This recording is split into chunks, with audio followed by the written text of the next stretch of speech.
Right. So what we discussed about motion under gravity or vertical motion last time.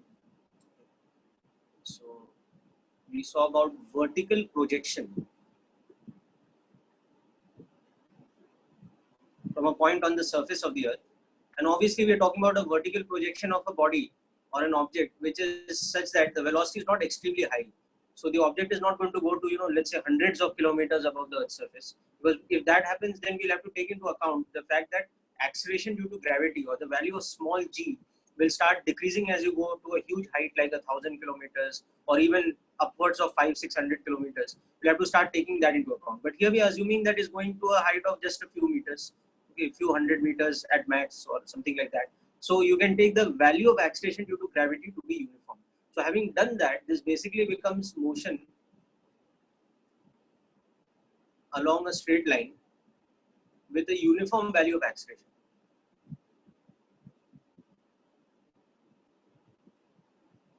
With uniform acceleration. Now notice I am not using the word deceleration here, even though when you project the object initially, it is a deceleration. Okay.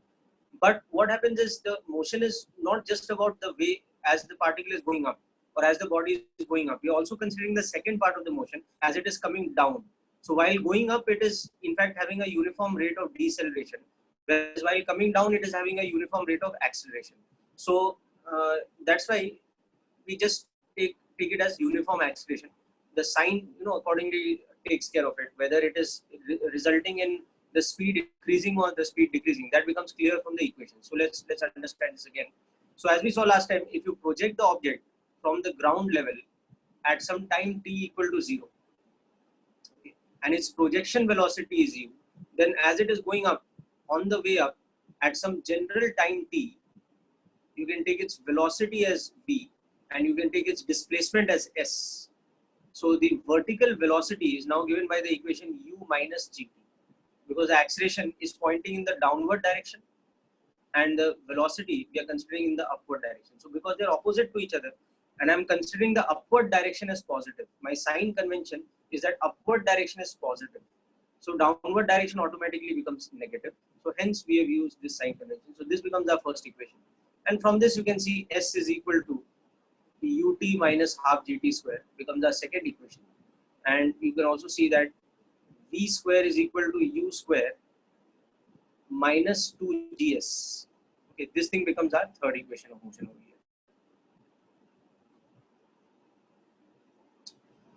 Right, now let us start understanding this from the graph point of view. Okay, so we can see that after a certain amount of time, the velocity will become negative because it is u minus gt. After a certain amount of time, the displacement which was initially increasing, after some time it becomes negative. I mean, it starts decreasing, okay, because the object is coming down. So let's take an example and plot the graphs. Okay, so let's take an example where suppose the initial velocity with which you projected is 80 meters per second. And we take the value of acceleration due to gravity's magnitude as 10 meters per second square. Now what we want to do here is plot the velocity time graph from t equal to 0 till, let's say, time t equal to capital T, when the body hits ground. It hits the ground from which it is projected. Okay. So first of all, we'll plot this graph, velocity versus time. Okay. Then we'll plot the graph of displacement versus time.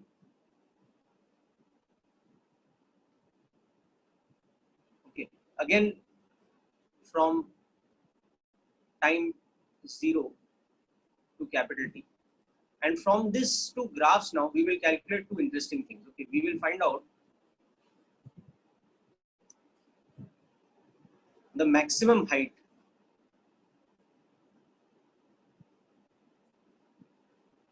to which it goes, and we'll also calculate the total time, okay, of the motion, we'll say capital T, which is, okay, time taken to ascend first and then descend back to ground. That's what we mean as the total time.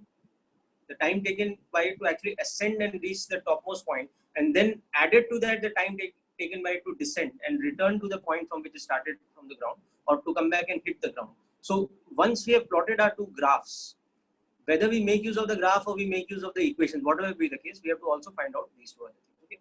So let's start with this. So try with the first part. How would you plot the velocity versus time graph given this information? Okay. So this is again, the object is, this is the ball or something like that, projected vertically from ground. It's projected vertically upwards from the ground level, or the horizontal ground level, at time t equal to 0. That means in our system, we are starting a stopwatch precisely at the moment when I've thrown it up. Okay, and it's starting from the ground. So it's starting with a velocity of 80 meters per second magnitude upwards. So it goes up, ascends for some time, and then descends and returns back to where it started. So that we are taking as the total journey, the time taken to go up and then descend back to where it started. So based on that, we have to do all these things. You have to plot the graph of velocity versus time. So just try this out on your notebook, and I will give you the graphs in just a moment, so you can compare your solution with what I've done. So just try out the first and second part, people, all of you, the displacement time graph and the velocity time graph.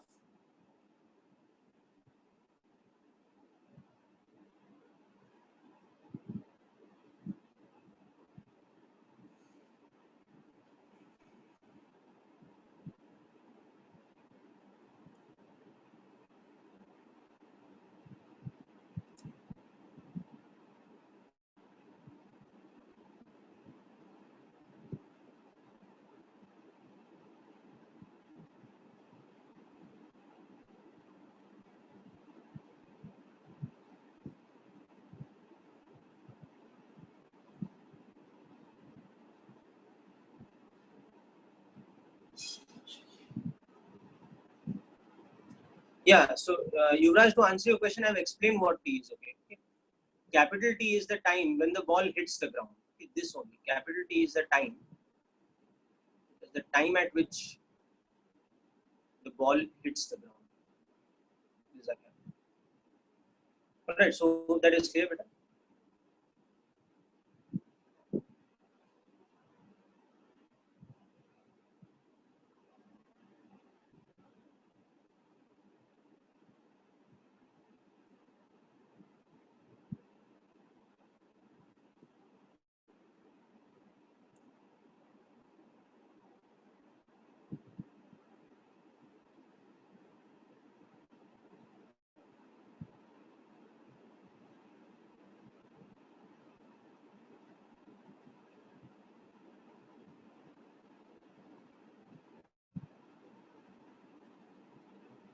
So I'm just starting on the graph. You people continue on working on it the way you are doing.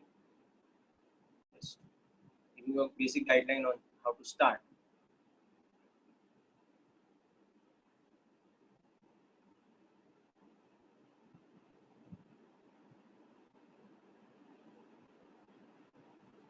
So this is velocity in meters per second, and this is time in seconds. Okay. So I'm using the sign convention that any vector pointing upwards is positive, and any quantity with direction like acceleration or velocity pointing downwards, I'm taking it as negative. Okay. So that is why I shall be considering the initial velocity as a positive quantity. And the velocity will be decreasing with time and then again increasing with time, but with opposite direction. So this is roughly speaking how my velocity time graph should look. So I should know that the velocity started with a value of 80 meters per second initially. Then at some particular time it became 0. So let's say that time is t1, and then at some other time t2, which I will take as capital T, it hits the ground. So that point of time I have to find out how much the velocity is. So capital T is when it hits the ground.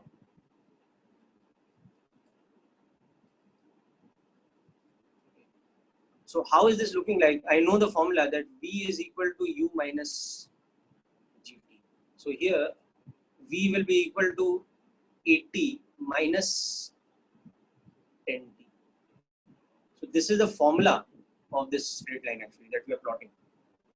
So from that formula, for example, you'll be able to make out that after, for example, 2 seconds, the velocity would have become 60. After 4 seconds, the velocity would have become 40. After 6 seconds, the velocity would have become 20. I'm just taking some random values so you can understand this time t1 is therefore becoming what? It is becoming the time when the velocity is 0. So it is becoming 8 seconds. So this was the first thing. Okay. Now similarly at 10 seconds, the velocity has changed to minus 20, which means that it's already started descending. The moment your 8 seconds is gone, it has started descending. Okay. So I'll explain the rationale for calculating this also.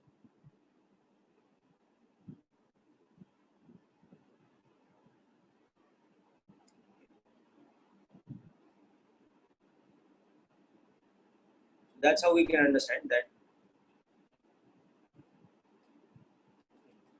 V is equal to 80 minus 10t.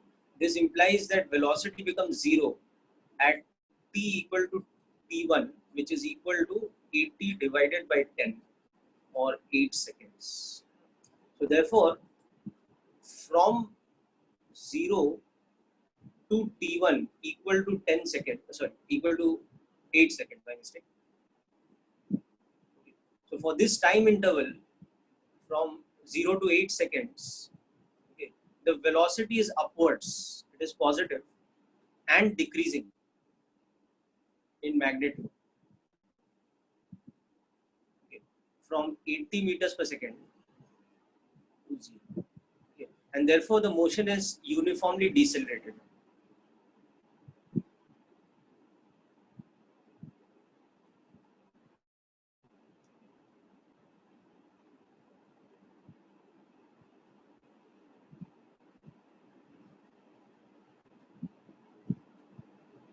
It's a uniformly decelerated motion.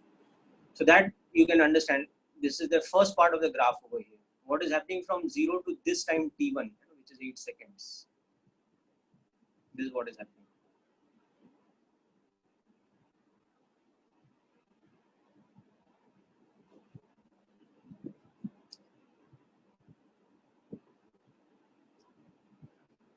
But you know, now what is happening thereafter? After 8 seconds, the velocity becomes negative. That means the object starts descending. So whereas after that time t1 of 8 seconds, that is when the time becomes greater than t1, what happens? The velocity is negative. That means it is descending. Okay. So for example, at t equal to 9 seconds, you will see the velocity will become minus 10 meters per second. At t equal to 10 seconds, the one we plotted over there, the velocity will become minus 20. Okay. Similarly, if we just carry this series a little further, take 2 second intervals, it's easier. So the velocity would have become minus 40. Then t equal to 14 seconds, the velocity would have become minus 60. And similarly, at 16 seconds precisely, the velocity will become minus 80. Now, there's something significant about this time. Okay. What has happened here is now you can see that this is the time when it is symmetric. This is symmetric with respect to t equal to 0. So just visualize the diagram now. I mean, instead of the graph, just think in terms of how the motion is looking. So, you know, while it was ascending, this is what was happening. It had a velocity of 80 meters per second at time t equal to 0. Then as it went up, the velocity had reduced to 60 meters per second in 2 seconds. Then further as it went up, the velocity reduced to 40 meters per second at 4 seconds. Okay. And like that, by the time it reached 8 seconds, the velocity became 0. After that, what happens? It starts coming down. So while coming down, you notice there's that symmetry that at 9 seconds, the velocity is minus 10. So as a magnitude, it is 10 meters per second. So by the time it comes to this thing, it is actually 12 seconds. And the velocity has become 40 meters per second downwards. Similarly, you will see by the time it comes to 14 seconds, the velocity has become minus 60 or like the 60 downwards. And finally, from that symmetry, we'll understand that by the time it is 16 seconds, so it is hitting the ground with a velocity of 80 meters per second. It's actually hit the ground. So that is this symmetry showing us that the total time for which the motion exists from going up to coming down is in fact 16 seconds. This we're just understanding this from the symmetry of the motion. Okay. So just magnify this a little and show you, try to understand. So this upward and downward journey, it is symmetrical in this manner.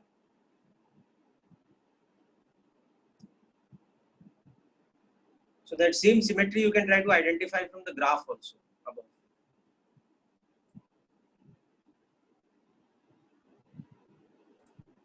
So if you look at more data points in the graph above, you'll realize that this time is actually becoming 16 seconds and this velocity is actually becoming minus 80. So the time of ascent is the same as the time of descent. ये जो time interval है descent का, that is from 8 to 16. And जो ascent का time interval है, that is from 0 to 8. So we understand that t equal to 0 to 8 seconds, the body is ascending. And t equal to 8 to 16 seconds, the body is descending before it finally hits the ground. Now, of course, in a later situation, we might see what happens when it hits the ground, whether it bounces and things like that. But that will come in a later chapter, like collisions. Okay. So at the moment, this is what we are interested in, and this is the complete answer to the first part, the velocity time graph. With the correct data points and everything, with all the elaboration, this is what the velocity time graph looks like.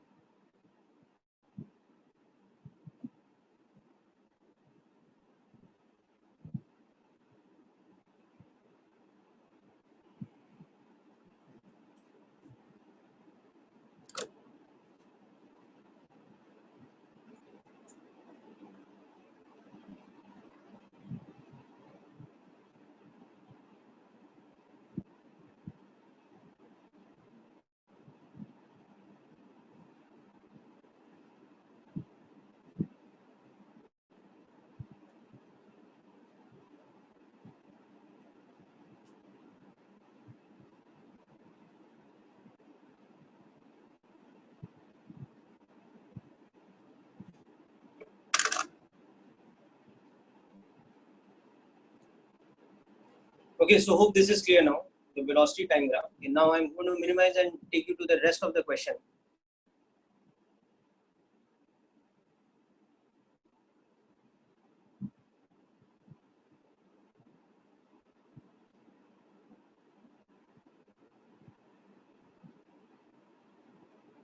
Okay, so this is the second part. Now you have to find the displacement time graph.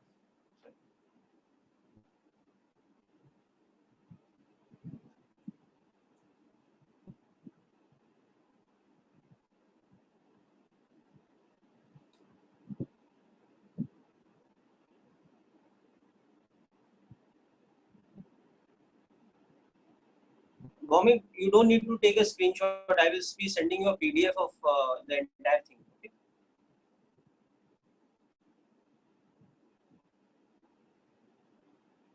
Don't worry about the full screen, taking a screenshot and all that. Just concentrate on what I'm teaching at the moment.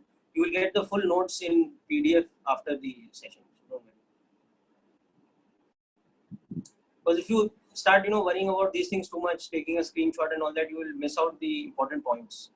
So keep the concentration on the solving part and how we are working it out. You will get it immediately.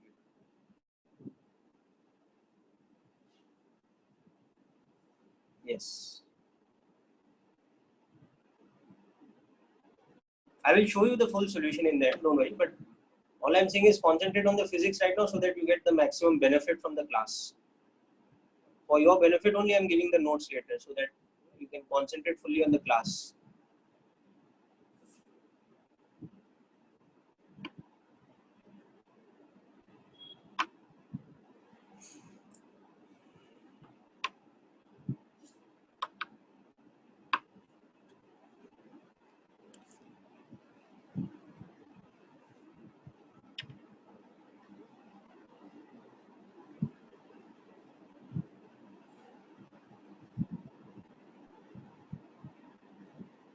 Alright, so now let's come to the next part where we are interested in the displacement versus time.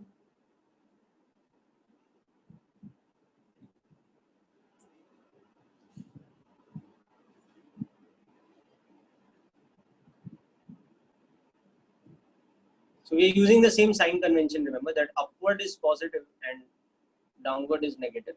So our displacement is becoming as a function of time, it is ut minus half gt square. So plugging in the values here, we have to plot the graph of this thing, ett minus 5t square. Okay. So now I'm going to get into a bit of plotting of quadratic functions and graphs of quadratic functions. So we can see that S is a quadratic function of time t. Okay. Therefore, in terms of graph, S will be what we call a parabolic curve. Okay. So for your benefit, I'm going to discuss a little bit about quadratic functions and parabolic curves in general, and then I'll come back to this graph because they're going to become very, very important part of our day-to-day solving in physics, whether it is vertical motion or it is later something like work energy theorem, etc. A lot of places we'll see quadratic graphs and quadratic functions and parabolic curves that we get because of quadratic functions. They are very, very important in our analysis of physics. So I'm going to discuss a bit of the general theory of quadratic equations and quadratic graphs first. Okay? Then I'll come back to this question. So general theory of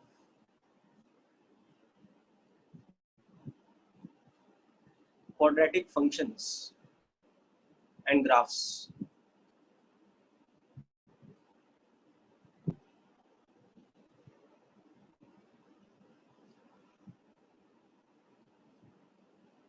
So we'll discuss about this a little bit.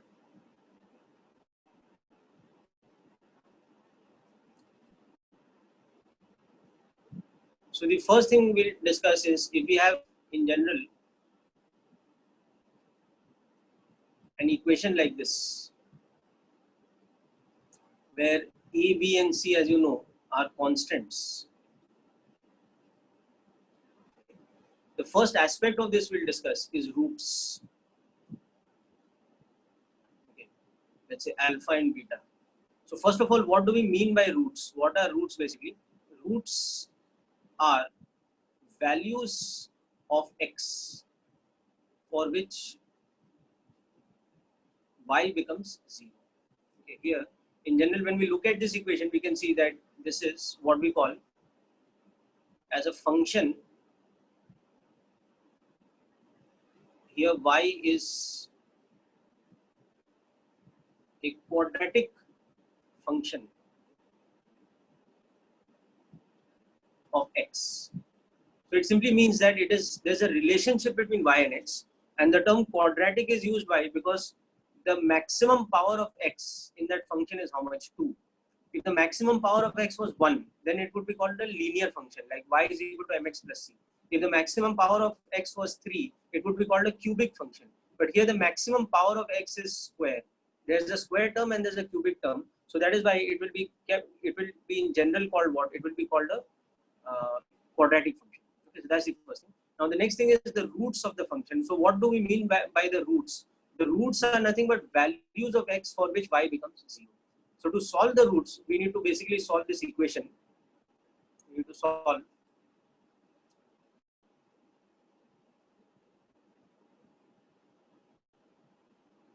ax square plus bx plus c is equal to 0 for the roots alpha and beta. Okay. Now I'm just first writing the result, then I'll show you the logic also. So as you all know, alpha is given by the term minus b plus square root of something called the discriminant divided by 2a, and beta is given by the term minus b minus root of discriminant divided by 2a, where the quantity d, as you all know, the quantity d is nothing but b square minus 4ac. So this is just the formula. I'll show you the logic of the formula also in a moment. Okay.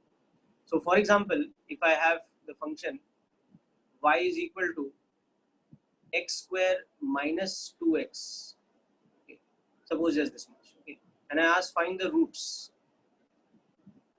So you can do it by two ways. Okay, one is you can just understand it basically by logical method, that y is equal to 0 here means that x square minus 2x is 0.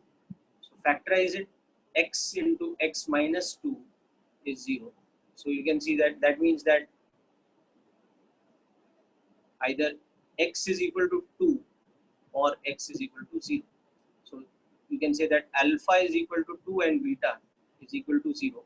These are the roots of the same equation. Okay. Now another thing we can do here is, instead of this kind of logic, which is okay for this question because it's very easy, but if we are not able to work it out logically like that, we'll go with the formula method. So in the formula, what is happening in this function, a's value is how much? It is 1. B's value is how much? It is minus 2. And C's value is how much? 0. Because you compare this equation with the standard equation, y is equal to ax square plus bx plus c. So if you compare the standard equation here with the given equation over here, what is the value of a? It is positive of 1. What is the value of b? It is nothing but minus of 2. You can see the value of b is nothing but the coefficient of x. Whereas there is no constant term. So that means the constant term c is how much? It is 0. So this is how we would get the values of a, b, c for the standard equation. Now next what we'll do is we'll substitute this. Okay, so therefore the roots are minus b plus minus of root of discriminant divided by 2a. तो यहाँ पे discriminant कितना हो जाएगा? Discriminant is b square minus 4ac. So that is how much? It is directly 4. Okay, because c is 0. So alpha, for example, will become minus b, which is plus 2, plus root of discriminant, that is 2, divided by 2a, which is 2. So that will just become 2 plus 2 divided by 2. So that is 2. So the value of alpha is 2. And similarly, the value of beta, which you can already see, will become 0. Because beta is minus b, which is plus 2, negative of square root of discriminant divided by 2a. So that will become just 2 minus 2 divided by 2. So beta will come out to be 0. So getting this value, you're getting this value. So you can see that this method is fitting with this. So in case we have a quadratic function which is a little bit more complicated, and in that we are not able to do the factorization like we are able to do in this case, very easy. The factorization of that function was just this much. Just this was the factorization. Then we always have the formula method to rely on. And today I'm going to show you the logic of the formula method also. And then we are also going to understand its significance from the graph point of view. So that whenever we come across kinematic situation where we have to plot graph of displacement versus time as a quadratic function and analyze the graph, we know what to do in terms of the mathematics involved. Like most of you, I think, were there in my first introductory lecture, and there we had solved some more, slightly more complicated, JEE type of questions using a lot of graph theory and using a lot of quadratic function theory, existence of roots and rational roots and things like that. So some of those things may not have been clear at that stage. For some, it might have been clear. For others, it may not have been clear. But I told you that I'll systematically teach you all those things. So this is the part where we are learning about the quadratic function systematically today.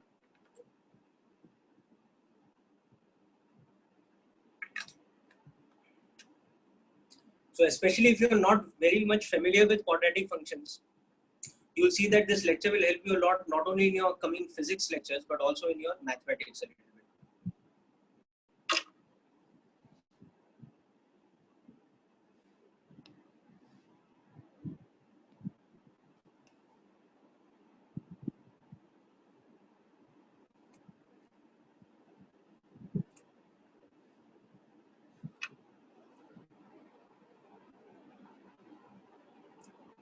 Okay, and now I have got your message.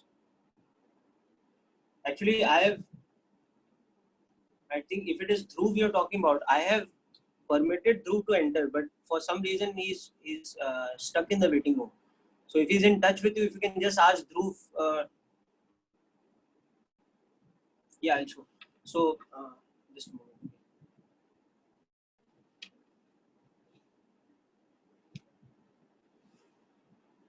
So Arnav, in case Dhruv is in touch with you, just ask him to log out of Zoom and re-log in. Okay, his either his internet or his software is stuck. Okay, so just ask him to reconnect. Just log out of Zoom and connect back, and I'll admit him.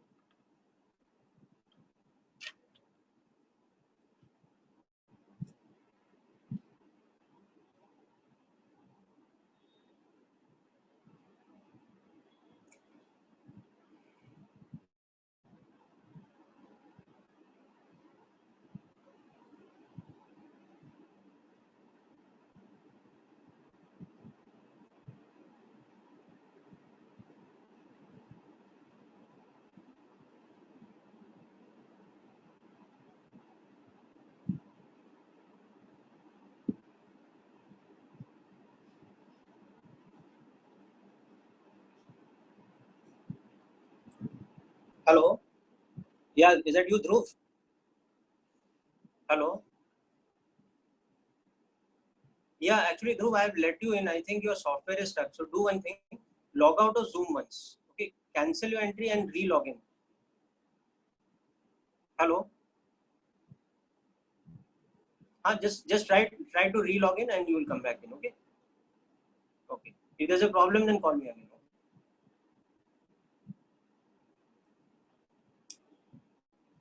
All right. So this should be clear. Now let's look at another example of the same thing.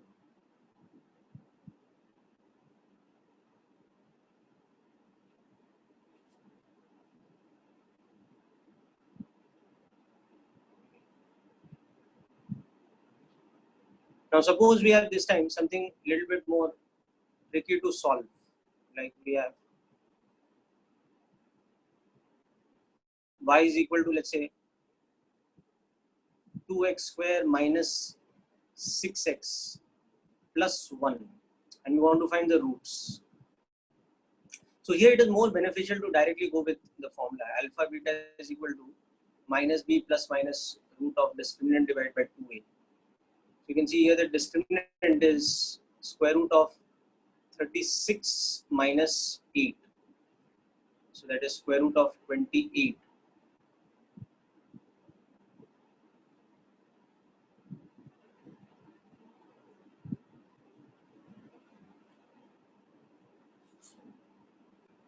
So that is 2 root 7. Okay, because a is equal to 2, b is equal to minus 6, and c is equal to 1. So the discriminant is becoming 2 root 7.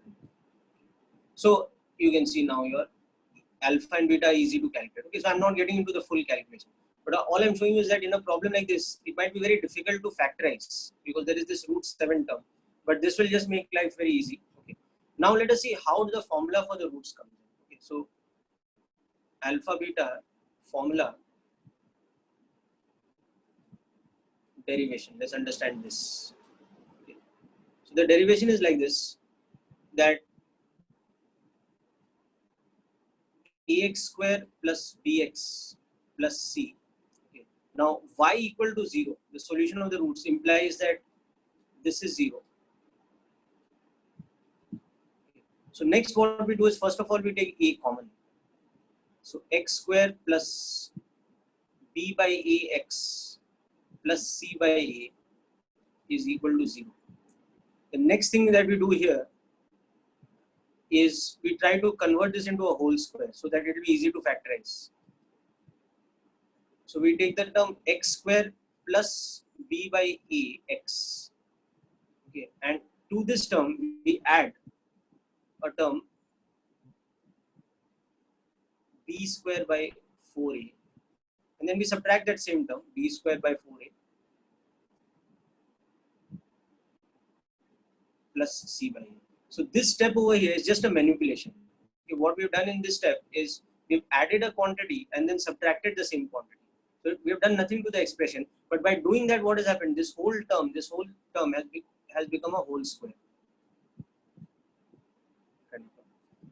Because now we are trying to make use of this formula that a plus b whole square is equal to a square plus 2ab plus b square. So we are making use of this formula here to convert this term into a whole square. So to convert it into a whole square, we have got the term x square plus b by ax. So this term is like your 2ab term. Okay. So to get the third term, I need to add b square by 4a, yeah, b by 2a ka whole square, because you are interpreting that term b by ax, जो middle वाला term है, you are interpreting it as 2 into x into something. So that something is what b by 2a. So that is why, so this whole term is becoming this. So that's why now you are adding b by 2a ka whole square, which is nothing but b square by 4a square. Over here, just forgot the square term here. Okay. So now see what the expression becomes. It becomes a into x plus b by 2a ka whole square. Okay. Plus, or we can keep the minus sign common. It will be easier actually. So minus of this thing, b square upon 4a square minus c by a, because I have taken the minus sign common over here. This is equal to 0. So further take an LCM over here, and this term becomes x plus b by 2a whole square minus of b square minus 4ac, because you're taking the LCM, by 4a square is equal to 0. So this term can now be written as x plus b by 2a whole square minus of some term. Okay. Now that term you can see is discriminant by 4a square. Or further, where the discriminant is, okay, so in this we are defining the quantity capital D called the discriminant as b square minus 4ac. So we are giving this a name. It is called the discriminant of the equation.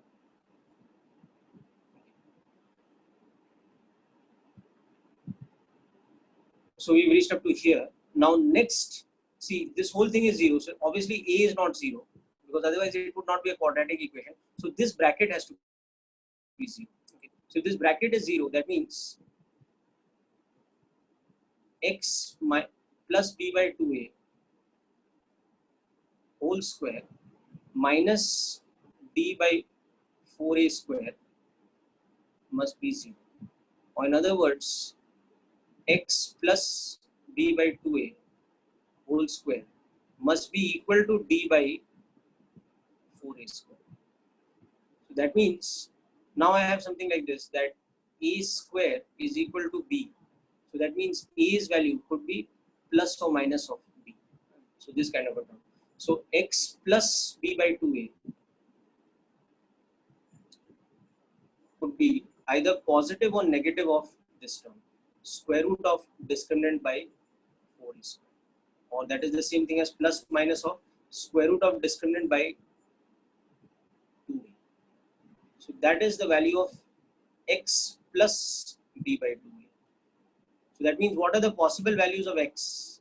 So next step, you can see the possible values of x are minus b by 2a, either positive or negative of root of discriminant by 2. So that is minus b plus minus. Okay. So this is nothing but the roots. These are alpha, beta. This because the values of x which satisfies this equation, that is only what we call the roots. So again, many of you might be familiar with this process. Some of you may not be familiar. Either way, it will help you to just go through this once. So just go through up to this step, then I'll take you down further. Next.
All right, so let's come further down.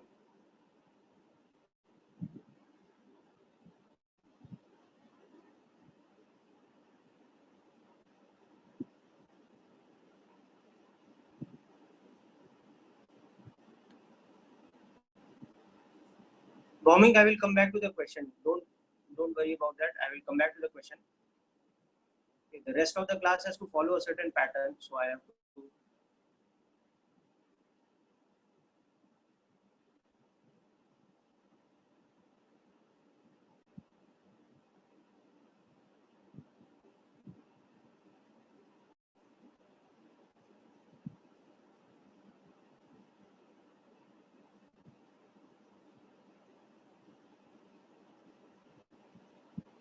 Okay, so this becomes the.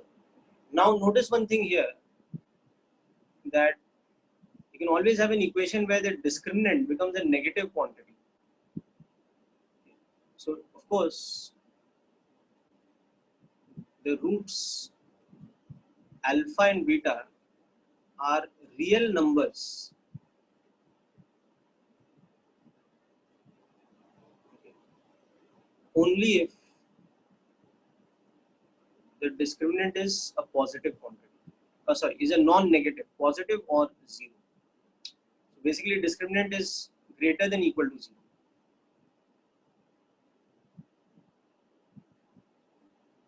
Whereas, if the discriminant becomes a negative quantity, that means the roots do not exist. Okay. At 11th level mathematics, you learn that then they are called complex roots. They are not real roots. They come under the domain of complex numbers. But for our physics purposes here, we need not worry about complex roots. We just say that they do not exist because they are not real numbers.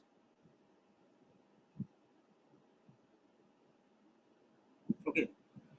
Now, from this, once we understand, okay, how to calculate the roots, next thing we have to see is how to plot the graph of y versus x when we know it as a quadratic function.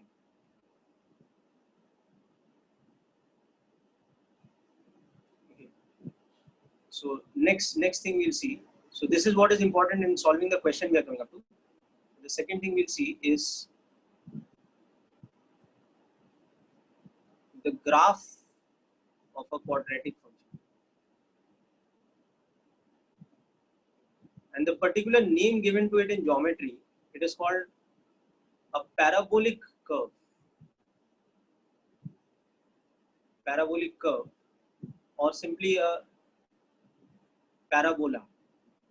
That shape is called parabola.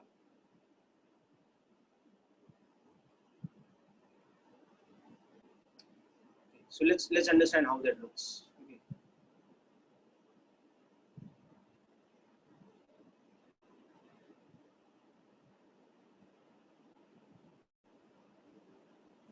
This kind of thing. So if the quantity A is positive, then the graph looks something like this. With respect to the x-axis, the shape of the graph will be something like this. Very roughly, it will be something like this. Now, y-axis might be here. Y-axis can be somewhere in between here also. It can be somewhere here also. That depends on the roots. And these two are the roots, beta and alpha. So this is what we call the parabolic curve of y versus x.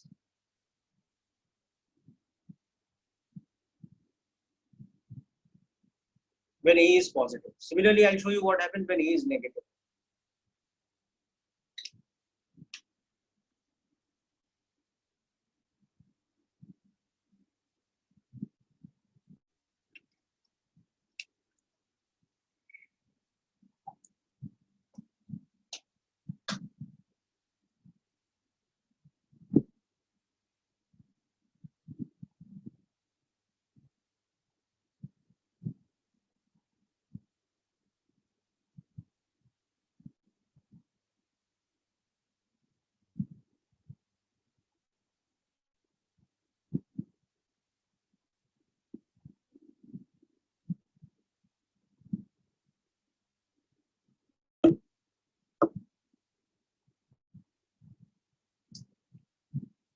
understood. Now similarly, so let's pick up a few examples of this first.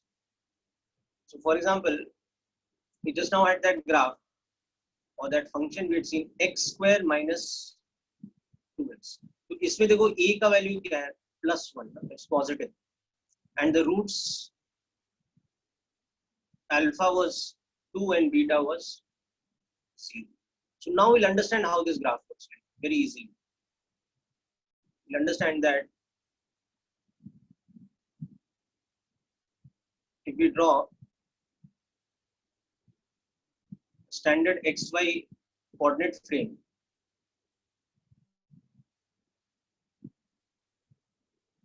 okay, then this and this point here are the roots. That means our graph has to be that kind of a shape, a parabolic shape like this, but it is cutting the x-axis at which point? So 0 and 2. So what we have to understand here, just a second. The roots of the equation are the points on the x-axis at which the graph cuts. Okay. They are the points at which the parabola cuts the x-axis. So that is the hint over here. Because we have solved for this equation y is equal to x square minus 2x earlier. We already solved that the roots are 0 and 2. So we know that this is nothing but our, this point is nothing but our beta. And this point is nothing but our alpha. Yeah, I'm coming to a doubt, but just a moment. Yeah, so could I explain again because you got disconnected? Tanisha, I will send you the video. Okay, so just follow the next example and you will understand. If this one, I'll just towards the end, I'll explain the whole thing again. So that means now it has to be a shape like this, but which is cutting the x-axis at which 2 points, 0, 2, because the equation we are solving is this one. So okay, roughly speaking, this will be a graph that looks something like this. This will be the shape. This will be the graph that represents y is equal to x square minus 2x, because it is having a positive coefficient of x square. So the parabola is pointed like this. It's pointing downwards or is opening upwards, whereas the roots are 0 and 2, which we saw. So that means it must be cutting the x-axis at these 2 points. So this is how the graph of this exactly looks.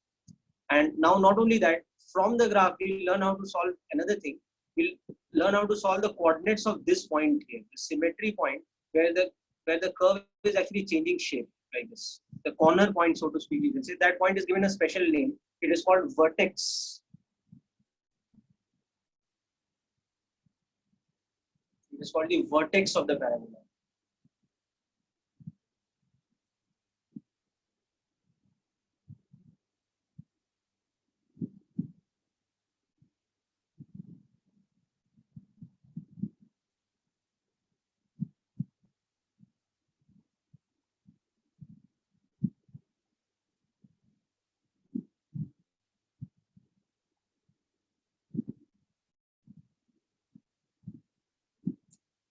Okay, so just for practice, try another one.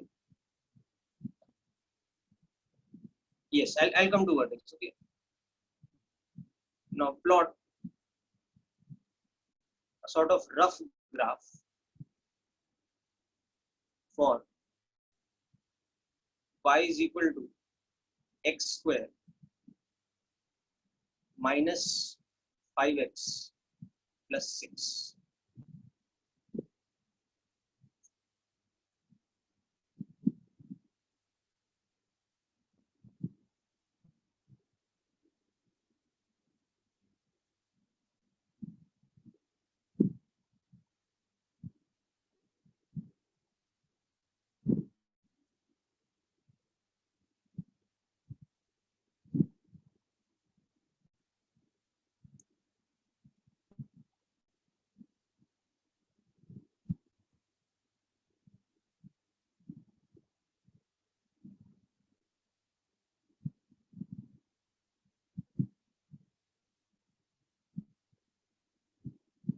Yes, correct. The roots are 2 and 3. Adinath, that is correct. So from that you will understand. So you can see that the roots for this are positive 2 and positive, because the function is x minus 2 into x minus 3 is equal to y. Or you can see that discriminant is 1, b is 5, and p is 1. So from that you will understand that the graph will now look like this.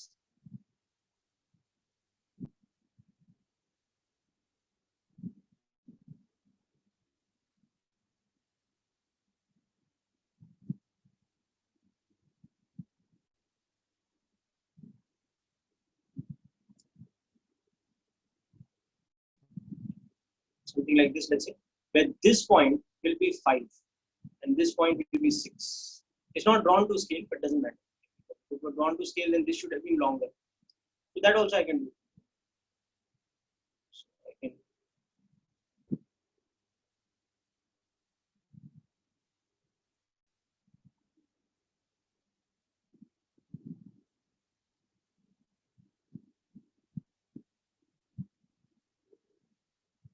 now, let's say it looks a little bit more up to scale, more proper. But you know, our purpose in physics is always to analyze, so we don't have to be exact in this. So it looks like this. Okay, so this is the basic idea of how to plot a parabolic graph which has a positive value of e. Okay, now the next thing we'll understand is vertex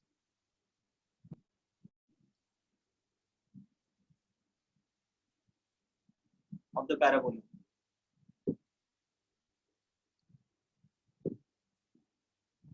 So vertex of the parabola in general is this point. I mean, this point on the graph is called the vertex.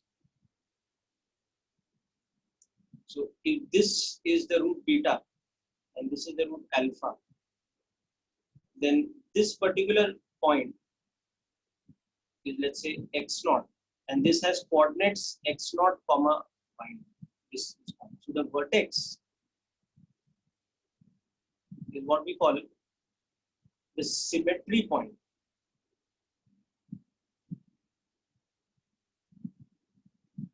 X naught comma y naught of the parabola.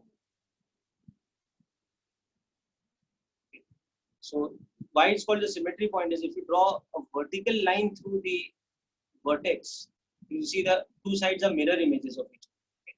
So that is why it is called the symmetry point, because about a vertical line passing through that vertex point, you will see that the parabola, two sides are like mirror images. Okay.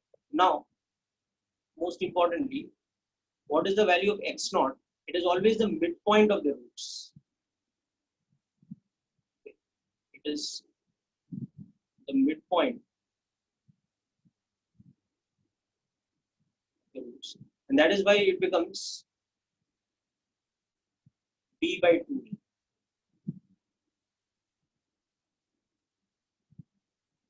Alpha plus beta by 2, you see, becomes b by 2, because alpha is, so minus b by 2. Minus b plus of root discriminant by 2a, and beta is minus b minus of square root of discriminant by 2. So alpha plus beta by 2 will just become minus b by 2. So there's an additional minus sign here. But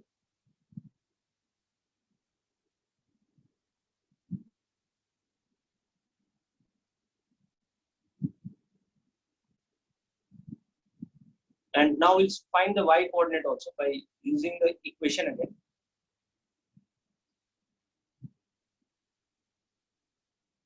This is the graph of the function.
Now, what about the y coordinate of the vertex? So we can see that the function is ax square plus bx plus c. So the vertex is the point x naught comma y naught, where now I found out x naught is minus b by 2a. So now the question is y naught is how much? So for y naught we use this formula. In this we substitute the value of x naught as, the value of x as x naught. So that is minus b by 2a ka whole square plus b into minus b by 2a plus c. So that should be the value of y naught. Because the value of y naught is what? Is the value of y for which x is equal to x naught. It is.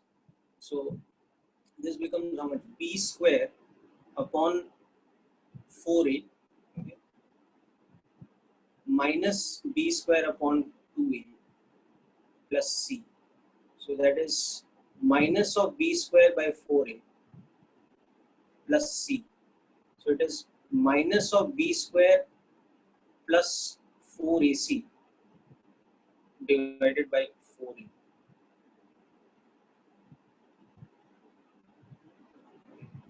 So it is nothing but negative of square of the discriminant divided by 4a. Because b square minus 4ac, remember, is the discriminant. So that is the y coordinate. So now we know how to locate the vertex point.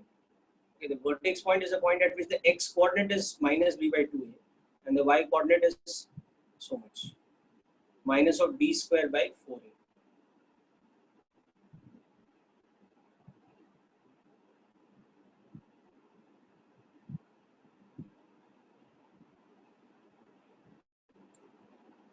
So this becomes the formula for the x coordinate, this becomes the formula for the y coordinate. So the vertex is x naught comma y naught, which is minus b by 2a comma minus of d square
right through, sorry, it is root of discriminant by,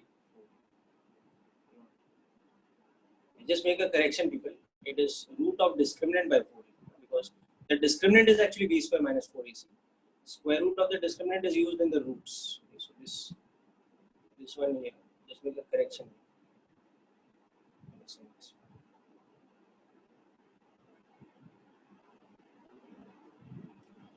Okay, so let us now use this to solve another question.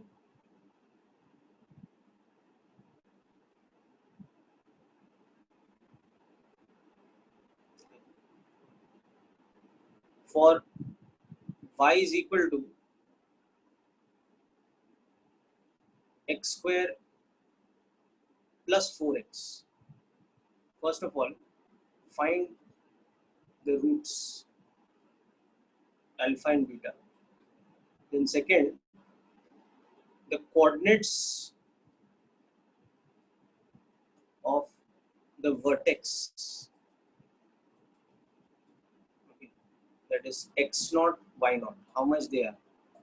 Okay.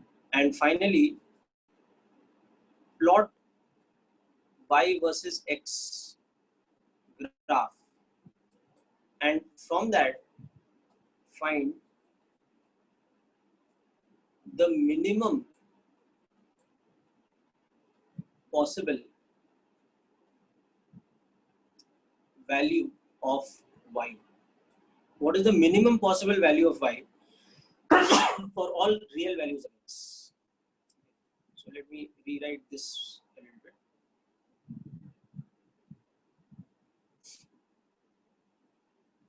So just try this out, people. Start with the first and second part.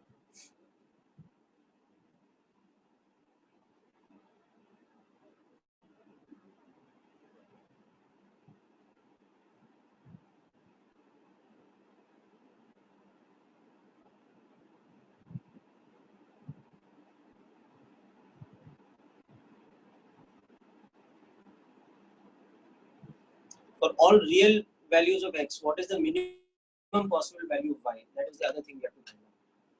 So now you'll understand the purpose of also why I'm asking you to understand the concept of vertex.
Okay, so let us work this out. So anybody got the roots?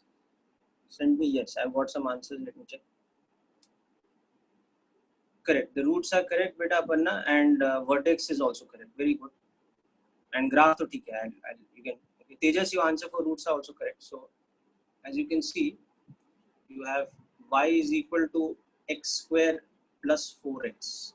You can write that as x into x plus 4. So roots means y is equal to 0 for x into x plus 4 is 0. So that means x is either 0 or minus 4. So you can take alpha as 0 and beta as minus 4. So those are the roots. Okay. Now, so that's the first thing. Now the vertex के लिए x naught will be equal to, you can do this way also, alpha plus beta by 2. So that way also minus 2, or you can just write it as minus b by 2a also, and compare this with the standard equation. So a's value is 1, b is 4, and c is 0. Therefore discriminant is equal to 4.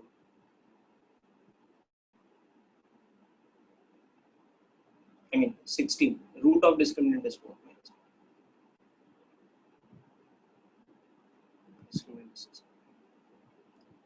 And the y coordinate will be minus b by 4a.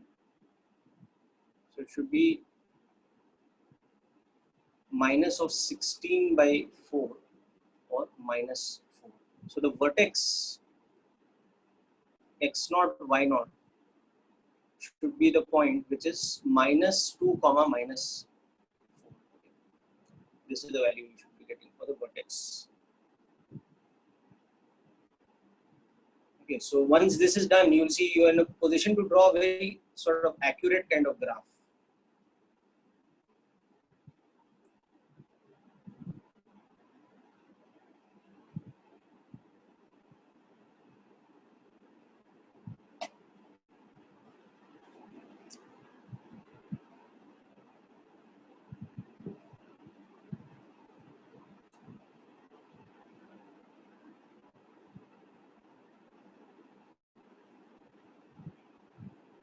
Yes, Adinath, your value of the vertex is correct over there. So now coming back to the graph, it will look like this. This is our x-axis.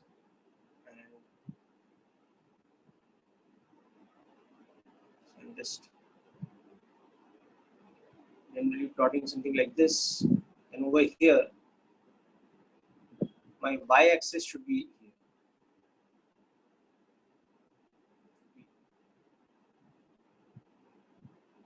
Just shift that a little bit. Okay, so that should be my y-axis.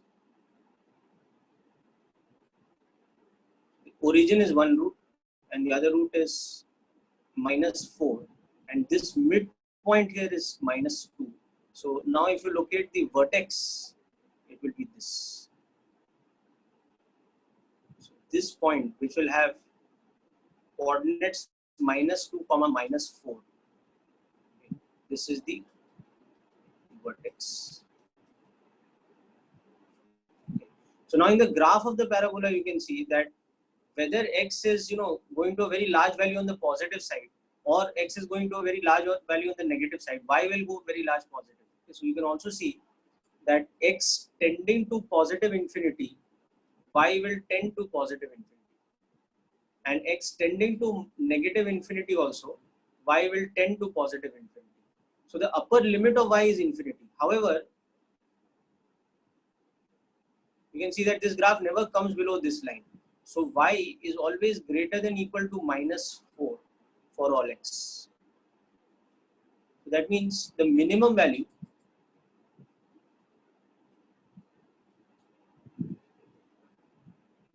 of y for all real x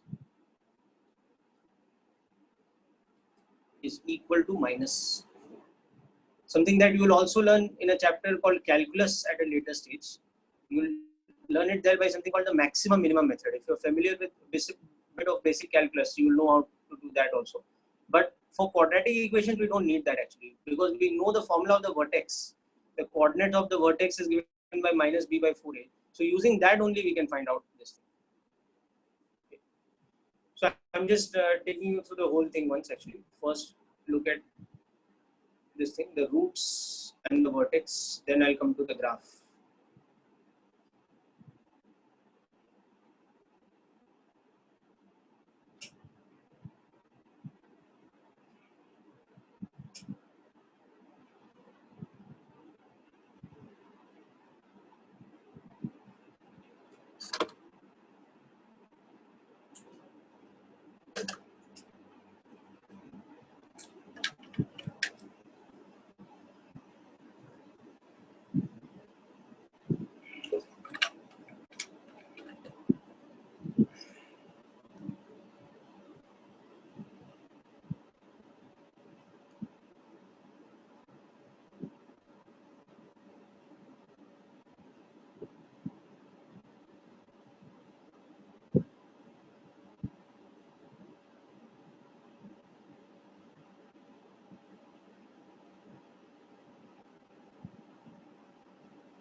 Okay, people, so hope this is clear to all of you.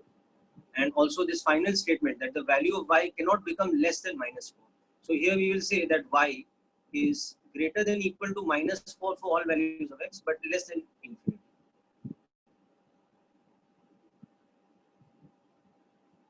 Yeah, Kriti, actually, if it is your first class, don't worry about all this. We have a whole video series of lectures of the previous lectures. So those will be as backup lectures. So you will have access to the video lectures and the lecture notes and all that.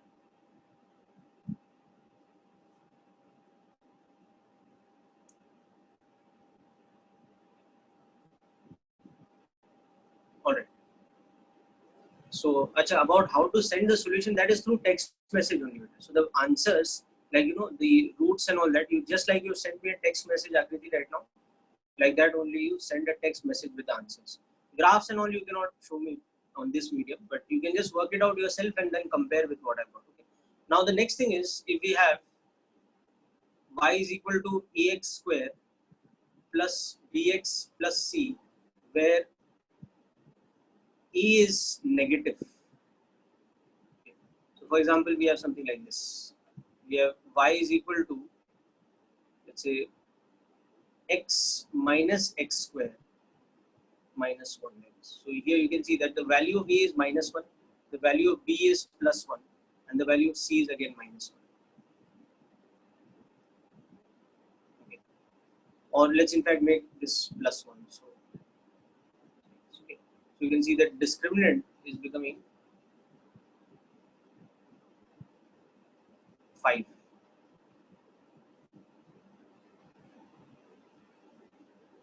Okay. So for this, how do we plot the graph? So first and foremost, we'll understand that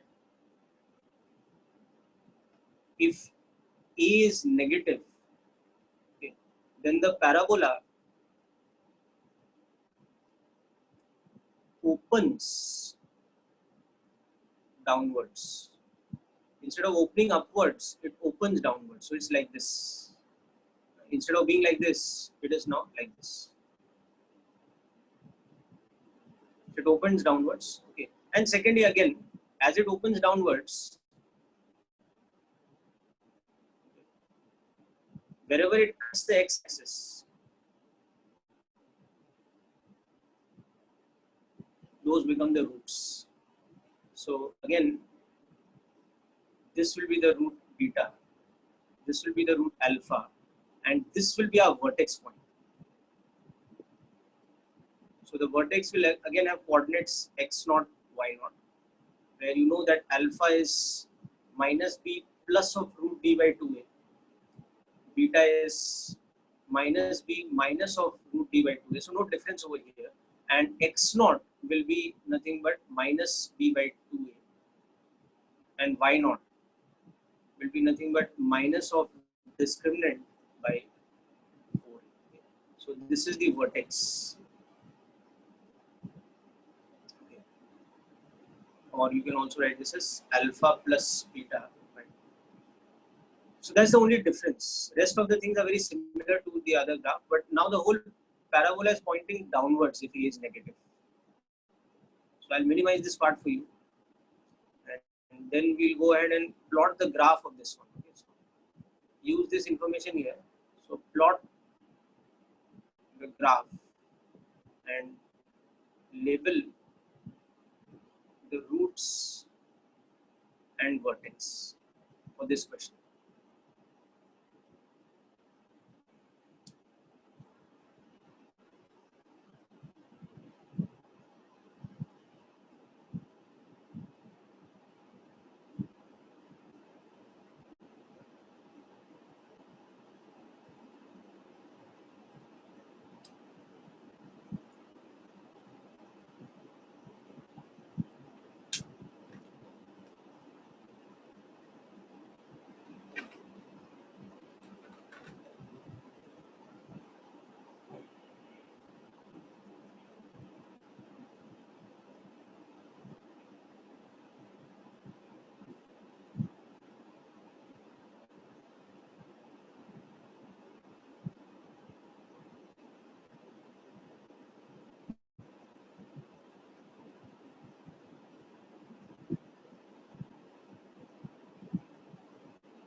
Okay, so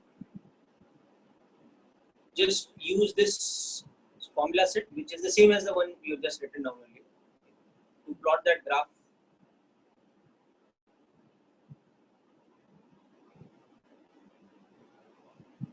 The graph of this function above this one.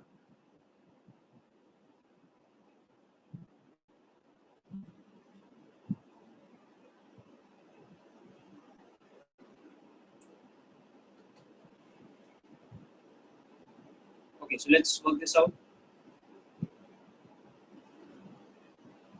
So we got the function y is equal to x minus x square plus 1.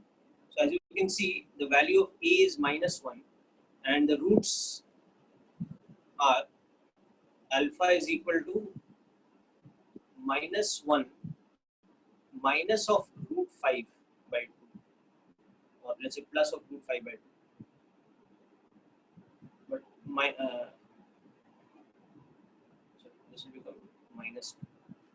So it will become 1 minus the root 5 by 2. That is 1 root. And beta is minus b minus of square root of discriminant by 2. Sorry, no extra minus sign. B is minus 1. So this will become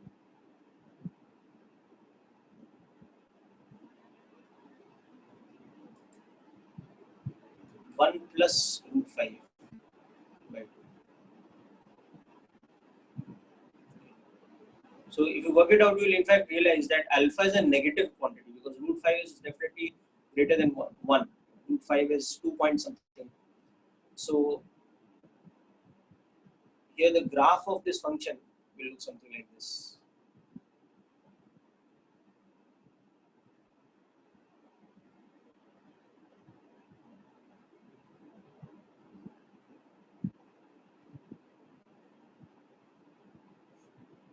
It has a negative coefficient of x square. E is minus 1. So it will be a parabola opening downwards. It will be a parabola which is something like this, let's say. Where this point is your alpha, this point is your beta, and your vertex is somewhere here at the midpoint of alpha and beta. So this point is your vertex. Okay. So for your vertex, x naught is minus b by 2a.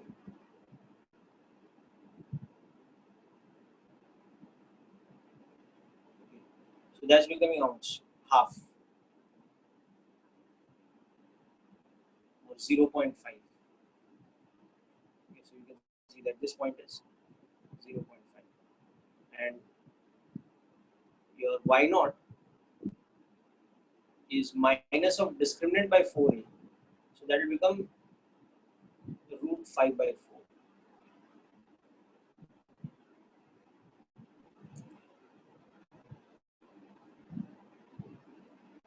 So I'm just going to use a bit of approximation here. Further, we can get some values, but this much is enough as far as the solution is concerned.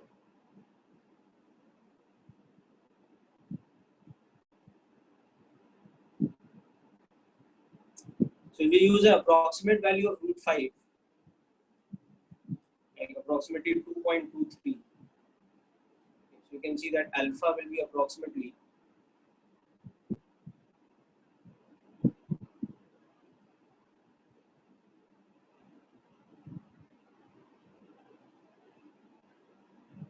0.62, and beta will be approximately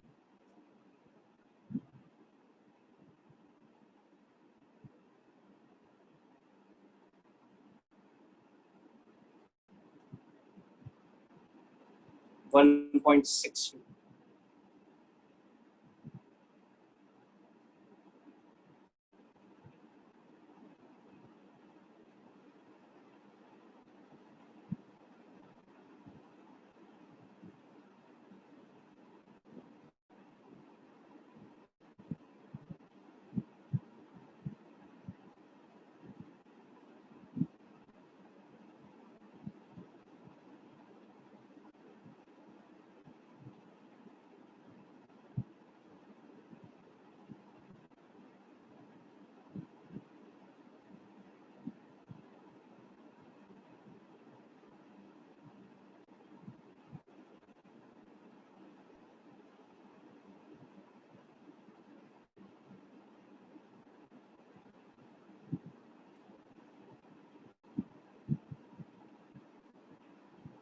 Oh, sorry. Yes, this should be 5. My mistake. That's correct. So discriminant is 5. So this should be 5 by 4 or 1.25. So now in this graph, you can see something interesting that y never goes beyond 1.25. So this shows you something that maximum value of y is 1.25. There is no value of x for which y goes beyond that value y naught, which is 1.25.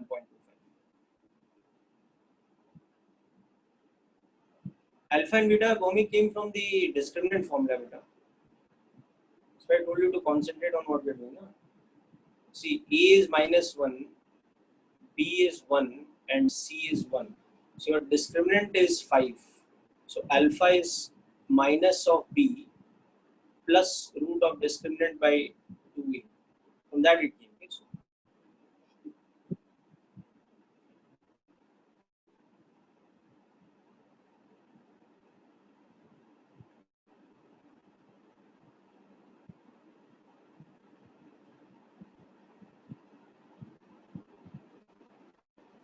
and then I use the approximate value of root 5. But that's not necessary. As I told you, you can leave alpha and beta this. There's no problem with this. You can go to this step, but it's okay if you just leave alpha and beta like this.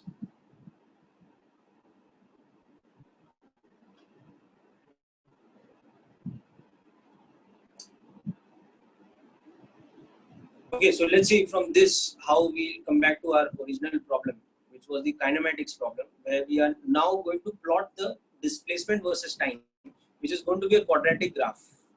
So that is why we did all this actually, so that we are able to plot that graph very easily.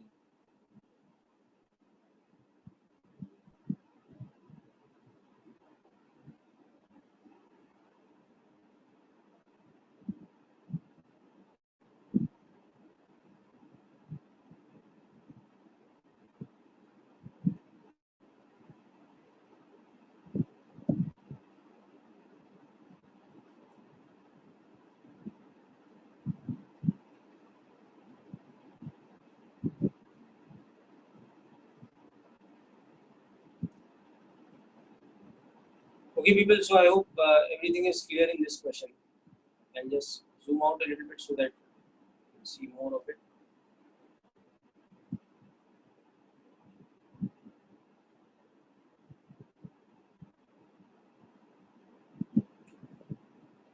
Yeah, Kriti, if you are having some problem with the audio, it's probably because of some internet connectivity issues. So this happens from time to time because internet in Mumbai is not very consistent for everybody. But what will happen is you will get a recorded version of this session after it is over today, later in the evening. So that recorded session will have everything very smoothly worked out. So whatever portion you might have missed because of internet connectivity issues or anything like that, you can go through that at that point of time.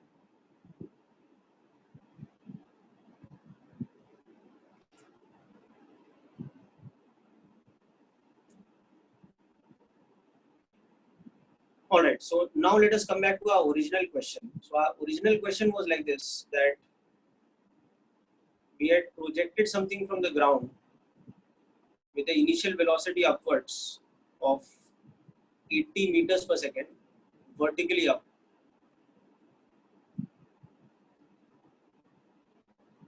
Okay, from the ground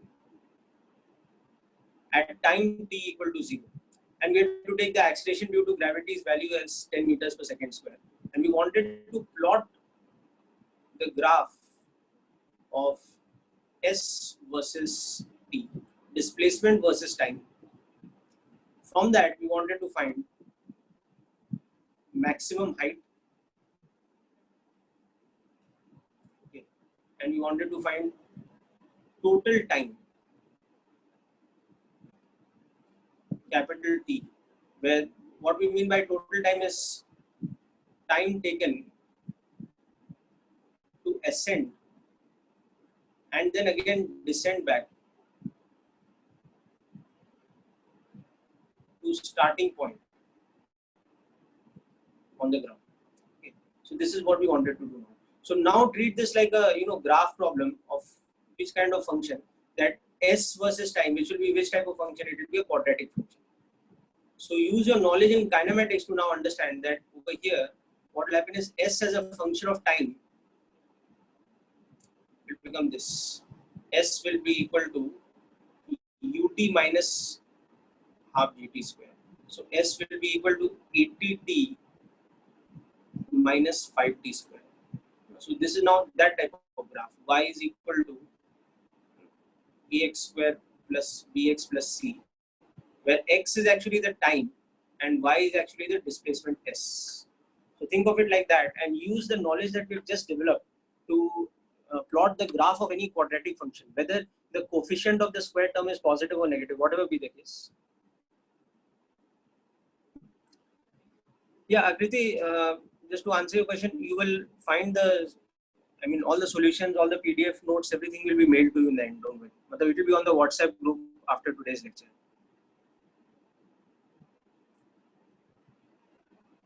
So just try this out.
Okay, so hoping that all of you got the graph yourself by now.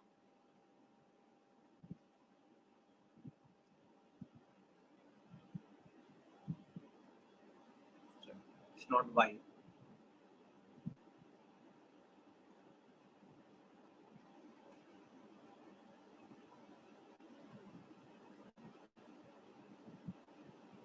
So S is equal to 80t minus 10t square.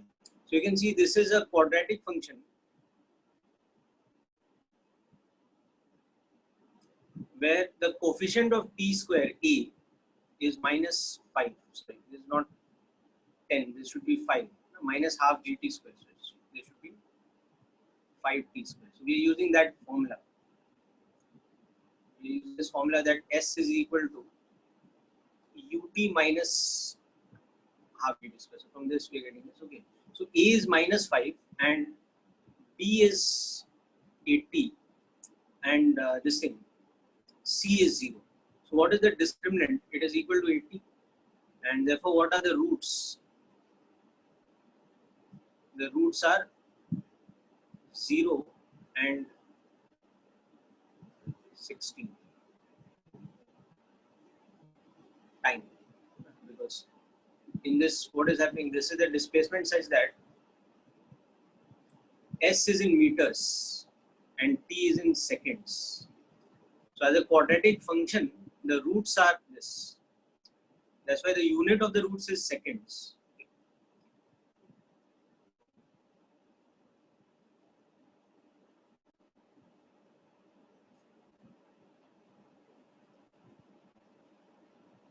So let's plot the graph now and we'll understand. So my displacement time graph will look like this.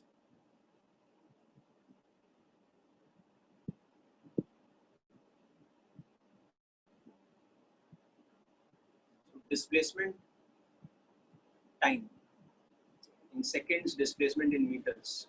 Now obviously I will not go to negative time. So I'll start the graph from 0 only. But you can see 0 is one of the roots. This is alpha. And the other root is 16. So that one is here. Let's say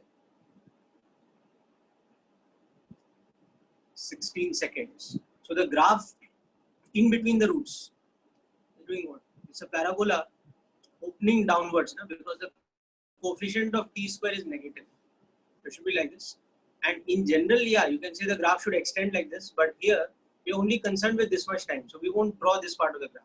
Because when it hits the ground, the displacement becomes 0. So after that, it's not going underground. So the displacement can't become negative. So the time interval is only from 0 to distinct seconds. And you can see that this will become the vertex of the parabola. So the vertex will be the point where the displacement is maximum, or the displacement is equal to the maximum height. Okay. So what are the two things what is the one thing we understood from the graph already? So therefore, the total time of flight t is becoming how much? 16 seconds. Because we can see that displacement is 0. So it is back to initial point. Okay. The other thing we can see that this time over here will be 8 seconds because it's midpoint of the roots. So we can also see that 0 to 8 seconds, it is ascending because the displacement you can see is increasing. And then 8 to 16 seconds, it is descending. The displacement is decreasing. And this is the same information we had got earlier from the velocity time graph also. And finally, to find the maximum displacement, we have to find which coordinate, the y coordinate of the graph. So you can see, and h will just become d by 4a like that, minus d by 4a. So the discriminant was how much? It was 80. And a was this much. A was -5.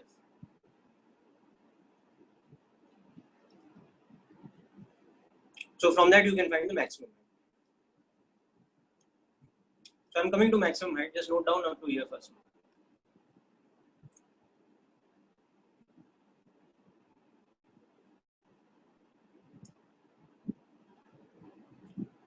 So the discriminant is 80 square.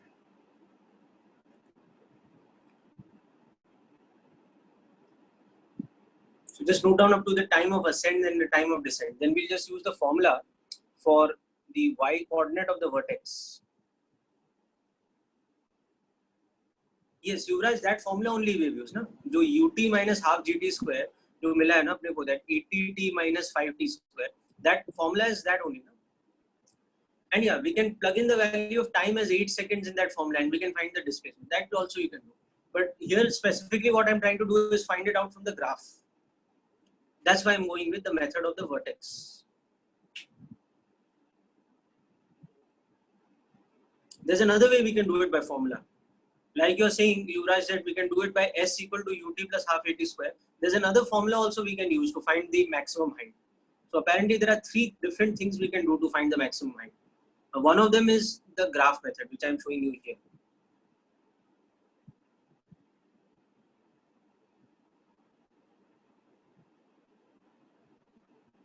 So I think some of you had calculated the maximum height earlier. You can just verify the value now. I'm putting it down below. So if you understood this graph, now the maximum height in the graph you can see is nothing but it is the coordinate of the vertex. No?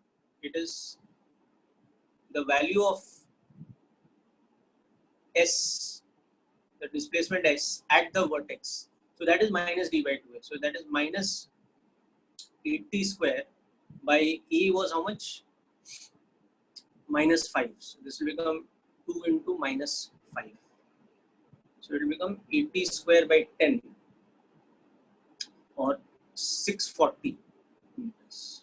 So that should be the maximum. Now there are other formula based methods also of this which we discussed last time also. So we'll verify it by that method also.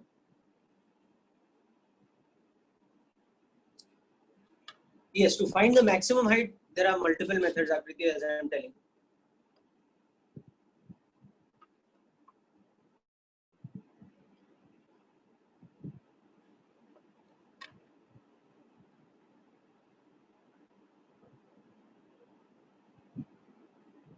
Sorry, this should be 4. Just a minute.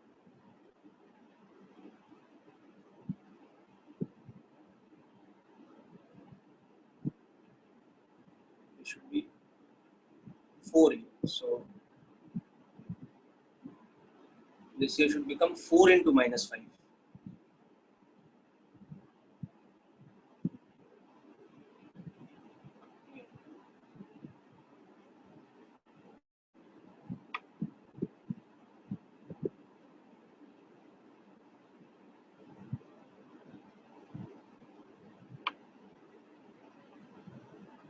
So this should not be 640, that's my mistake. It should be 320 meters. Okay, I'll just verify it for you by the other method also.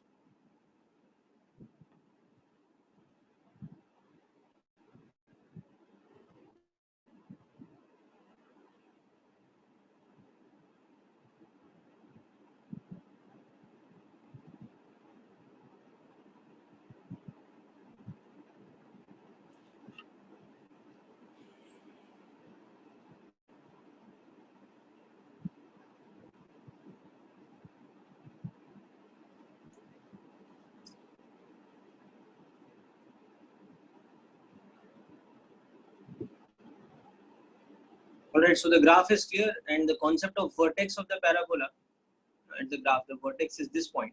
So that should be clear. So at this point, the displacement is the maximum value at the vertex. So, okay, so this calculation is clear, I hope. Okay. Now, what is the other method of calculating the maximum height? So for that, we can do this also. So alternately, for maximum height h, we can use the fact that v square is equal to u square minus 2gs. That was our third equation of motion. Okay. Now in this, u is 80, g is 10, and also we know that logically at the highest point of its motion, s becomes h. But what about the velocity? It becomes 0. For an instant, it is at rest. Okay. The value becomes 0 because for an instant, it stops before starting to descend.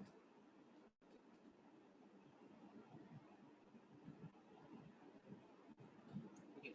So this you'll also understand from how we had drawn the graph of velocity versus time. So we had seen that the graph of velocity versus time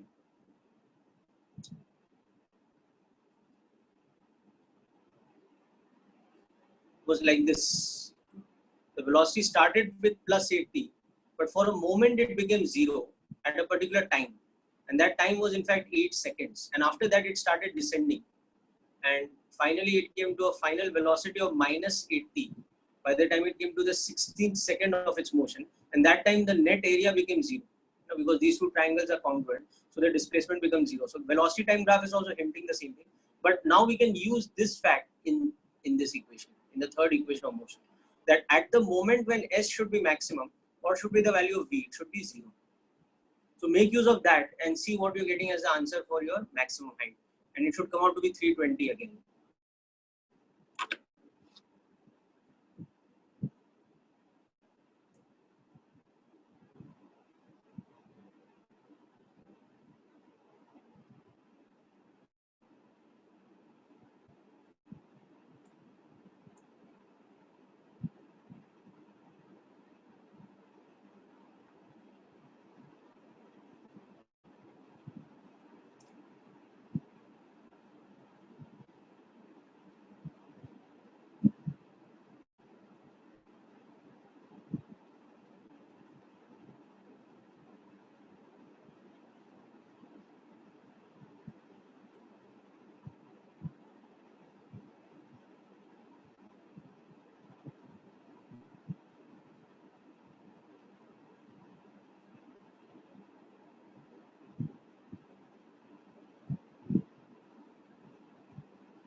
Alright, so when you substitute that over here in this equation, put V equal to 0 for S is equal to maximum height. So you get U square minus 2GH is 0, or the height is U square by 2G, or in this case 80 square by 2 into 10, which is 320. This is the answer.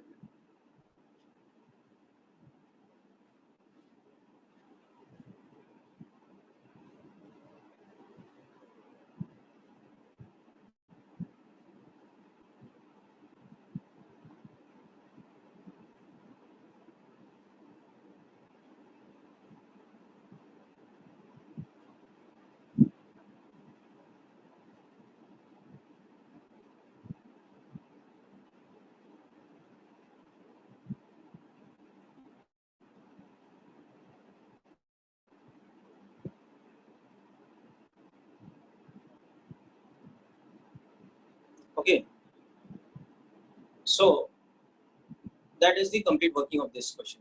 Now let's see another interesting situation in vertical motion. Okay. Now we have a situation like this next, that from the top of a building, you have a certain height from the ground. So this height is some h. A person throws a ball vertically downwards. So a ball is thrown vertically down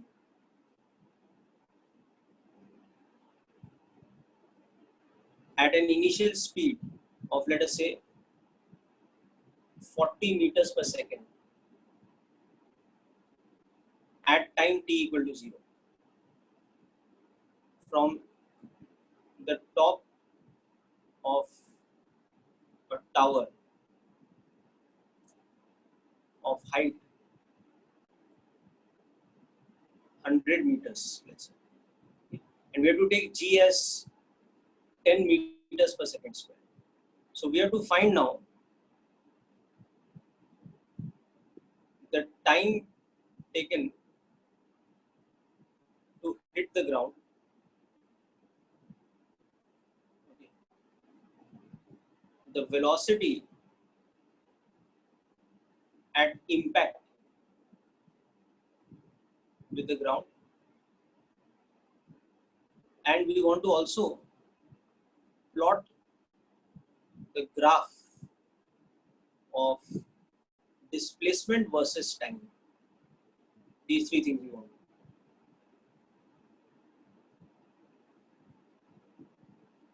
So just try to work out this question now.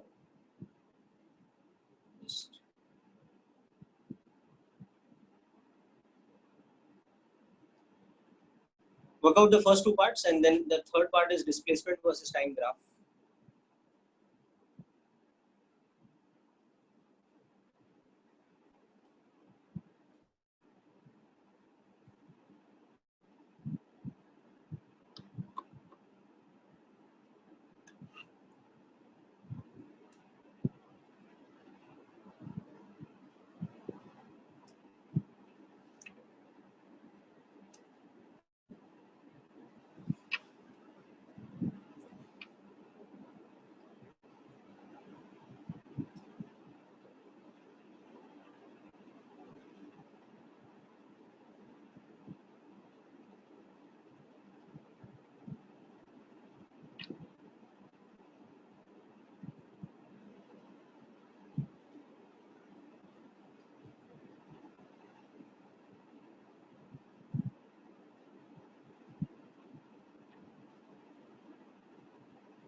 So anybody got the answer for the time taken to hit the ground? I can give you a hint that it will be a whole number in terms of seconds. It won't come in decimals or anything. It will come out to be a very clean calculation.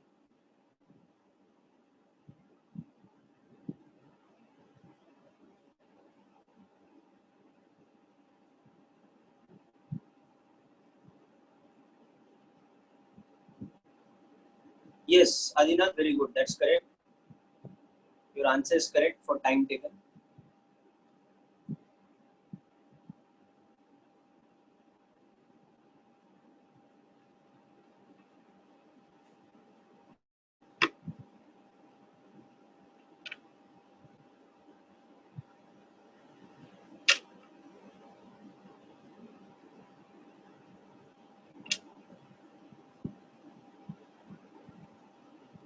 Yeah, Tejas, let me check your answer again.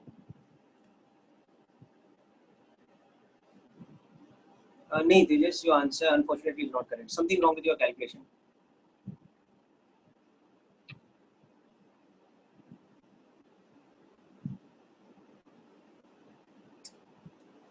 Yeah, Mohammed, the voice is correct. The problem is probably with your internet connectivity. So you can either try and reconnect or just wait when the video will come up. All the voice will be correct in that.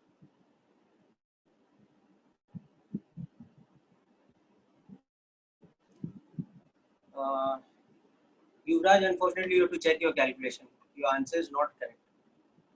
So far, Adinath, both your answers are correct. The time taken as well as the final speed.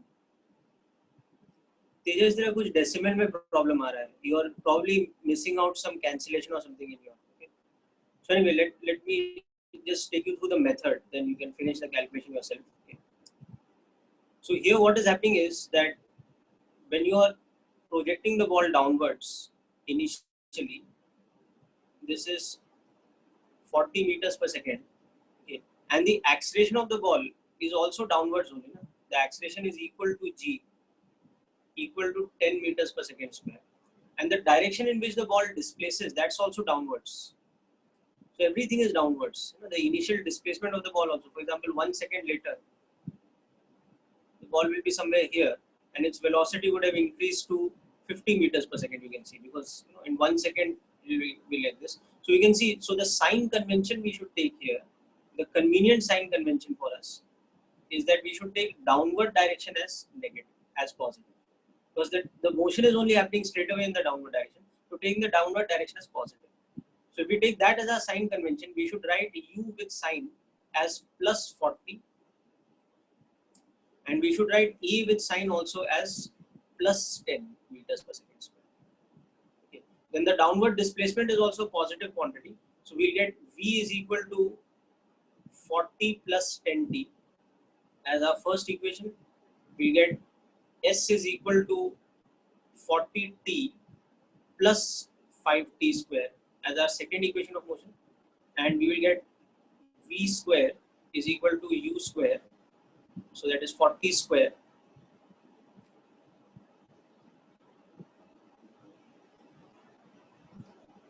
plus 2a, that means 20s as a third equation. Now we might not require all three equations, but I'm just writing them down for reference, so we know what equation we have at hand. Now we can also see in this same problem that what is happening is that when the motion is starting out at t equal to 0, it's here, and by the time it hits the ground below, the same ball has reached here. So this is at some time t which I want to calculate, but during that time, what is the displacement? It is this much. So the displacement is equal to nothing but this height, which I had taken as 100 meters. Okay. And the velocity with which it has hit the ground, that also we have to find out. Whereas I know the initial velocity was this much only, was 40 meters. Okay. So throwing it down with a velocity of 40 meters per second. So I'm taking the downward direction as the positive direction in my sign convention. I'm taking the downward direction as my positive axis. So that is why I'll substitute the initial velocity with a positive sign. The acceleration is also because of gravity, it's pointing in the downward direction. So my acceleration vector will also be with the positive sign, it will be plus 10. So now you're just using the equation, Bhaumik, it's very simple actually. You're just substituting v is equal to u plus at, s is equal to ut plus half at square, and v square is equal to u square plus 2as. There's nothing difficult in this. In this, you're just substituting these values of u and a with the proper sign. Yes, Aparna, your answers are correct. T is 2 seconds and final velocity is 60 meters per second. That's correct. Okay. So now to find these things, what we'll do, to find the time, for example, we can use this equation, that first part, to find the time, this is capital T, when it hits the ground. S is equal to ut plus half at square. That formula has given us how much? It has given us that the downward displacement is equal to 40t plus 5t square. So this is the equation we have to use. Now in this, we will substitute S as 100 meters at time capital T, which we are finding out. That is when it hits the ground. So what's that? There's nothing difficult to understand in this. So we are just to solve this equation, that 100 is equal to 40t plus 5t square. So this is a familiar quadratic equation. This now becomes 5t square plus 40t minus 100 is 0, or you can divide by 5. So it's t square plus 8t minus 20 is equal to 0.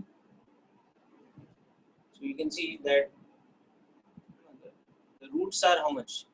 T is equal to minus 8 plus minus root of 64 plus 80. So that is 144 divided by 2a. So that is minus 8 plus minus 12 by 2. So one possibility of time is minus 10 seconds, but that we can't take because negative time does not exist. The other possibility of time is plus 12 minus 8. So that's 4 by 2 or 2 seconds. So that must be our correct answer. So the negative root we are eliminating because this root is eliminated.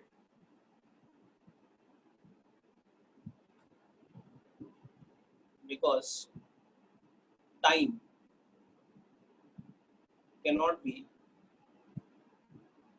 negative. That's why I say. Okay, so I'll just minimize this a little bit for you people. So this is how I'm getting the first part, the time taken for it to hit the ground.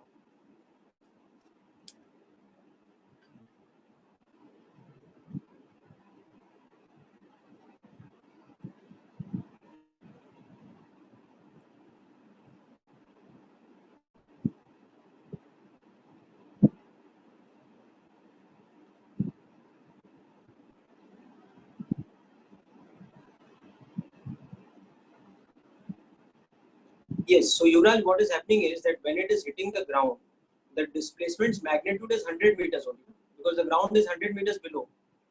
जहाँ से मैंने उसको फेंका है from the top of the building, the ground below is 100 meters. So when it hits the ground, at that moment, its displacement only is 100 meters. No? It's 100 meters downwards. And in my sign convention, I have taken downward direction as positive. That is why I'm substituting S as plus 100, because my sign convention is downward is positive.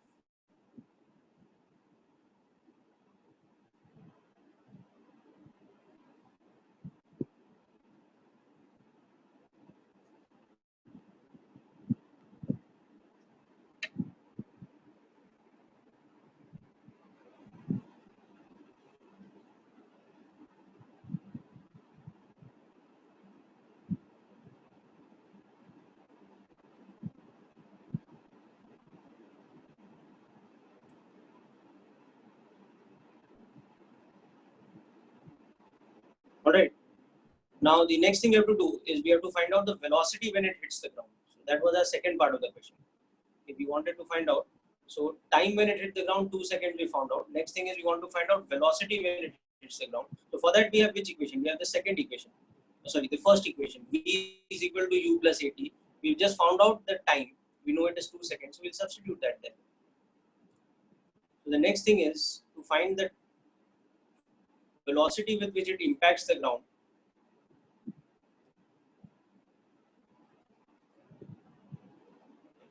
At impact. Now we can see impact is happening at time 2 seconds. We have the relation V is equal to U plus AT, which in this case was 40 plus 10t. So just substitute this over here. So the final velocity when it hits the ground will just become 60 meters per second. Or you can also use the equation 3. In equation 3, V square is equal to U square plus 2AS. So here, when it hits the ground, the S is equal to how much? 100 meters. So V square should be equal to 40 square plus 2 into 10 into 100. So if you see, that will come out to be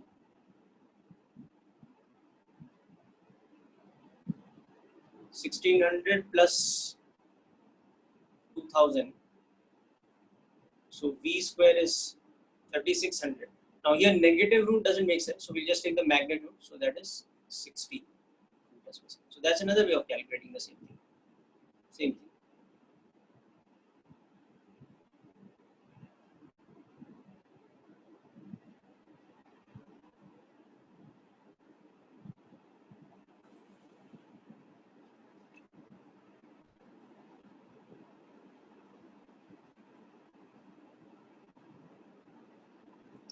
Okay, and now the third and final part, we want to plot the graph of displacement versus time.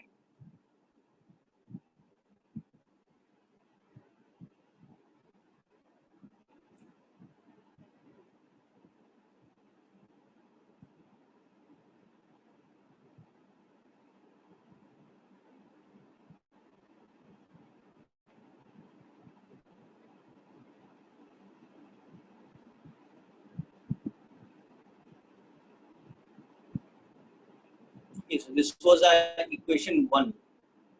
So we made use of this, or the alternate method is we can also make use of equation 3, which is this one.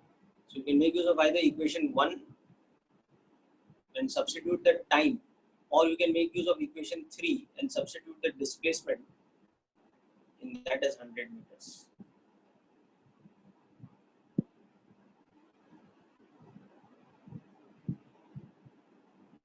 All right. Now, next thing, we want displacement versus time graph. So for that, we have the equation S is equal to 40t plus 5t. Okay. So first, let's think of a quadratic equation like this. Y is equal to 40x plus 5x square. Isme we've already seen A's value is 5, B's value is 40, C's value is 0, discriminant is 40 square, and the roots were minus 10 and 2. We had already got this earlier. So what will this graph look like? This graph will basically look like a parabola pointing upwards, which will have one root 0, the other root,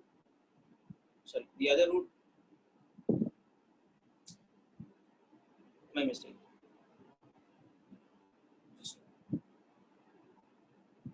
Just a minute. The roots are not this. The roots are what over here? The roots are 0 and -8. Because this is like this. We can take this as 5x into 8 plus x. So y is equal to 5. So you can see the roots are 0 and -8. So as a normal graph, this would have looked like this. If this is my y-axis and this is my x-axis, then this has one root equal to 0, one root equal to -8. So let's say that's somewhere here. Okay. And it's a parabola with a positive coefficient of x square. E is +5. It's a parabola opening upwards like this. So in general, the graph is something like this. But here, remember, we are not plotting y versus x. We are plotting s versus time. And in that, there's one important thing, that time doesn't have a negative value. So we will exclude this part of the graph. We'll only plot that part of the graph where our time is positive or non-negative. So we have to start our graph from only t equal to 0. So this part of the graph becomes irrelevant. So what happens is, here our time axis starts from 0. So we can see that the graph of s versus time will just be this part of the graph, just this part of the graph. So that will look like this. Okay. And we have already worked out that it's hitting the ground at a time of 2 seconds. And at that point of time, the displacement was becoming 200 meters. Sorry, 100 meters. So this is our graph. This is the displacement, how it is behaving with respect to time in terms of a graph.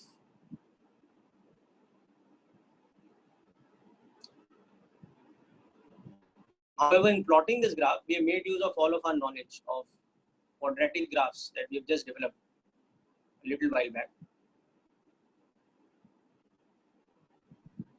Just hang on a second. Yeah. Okay, people. So that concludes today's lecture. Very simple. It is just an application of motion along a straight line with uniform acceleration, but applied particularly to which case vertical motion, that is motion under gravity.